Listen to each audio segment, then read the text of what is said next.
The question is, for a younger child, 5 to 8, how do I answer, what is sex? And welcome back to another episode of Sitting in a Car. I'm Sarah Sproul and I sit in a car answering a question to help you raise a confident and caring young person who respects themselves and the people around them. So it's a great question this week because we're talking about 5 to 8 year olds. Now, I've talked about the basic use of language to do with talking about how babies are made over in another video for kids 0 to 4. So I'm going to link that into the notes below.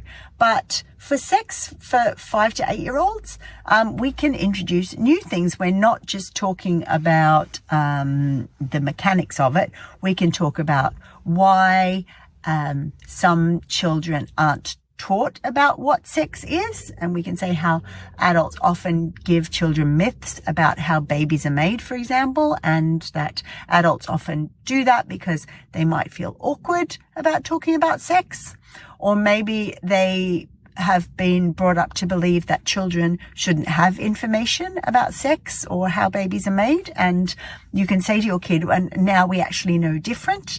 We know that children need accurate information about all the sorts of things their bodies can do. And when kids have information about all the sorts of things their body can do, then kids are able to make good decisions about how to keep themselves healthy and safe and happy, right?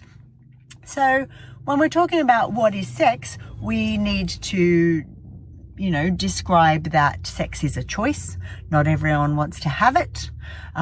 People have it with different people, we don't find all the same sort of person attractive. We all have different interests in our life. We can talk to 5 to 8 year olds about, from 6 to 9 anyway, we can talk about contraception and the idea that we can have sex just because it feels nice, because it makes us feel close to someone else, and that it doesn't necessarily have to make a baby. And we can talk about some of the basic ways that we can make sure we don't make a baby if we don't want to have one, because babies are a lot of work and they need an adult to really look after them well. And that adult needs to have, security and safety and money to be able to look after a baby. So we're getting this idea that sex is really for adults, for people much older than your kid is now, and that it is a responsibility, because when you have sex with someone, you need to look after the person you're having sex with and make sure they're happy and that they want to do this. And you need to look after yourself. Make sure you want to actually do the thing you're doing. So that's children from 5 to 8 talking about sex. I'm just looking at my notes here. Oh yeah.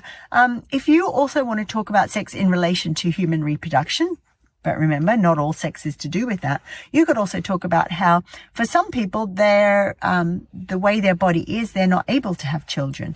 Maybe they don't make eggs, or they don't make sperms, or they don't have a uterus to grow a new human anymore because of disease or surgery or whatever it might be.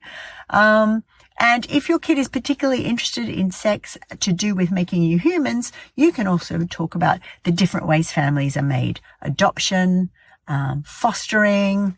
You can talk about how some families don't have any kids at all, and that's perfectly good too.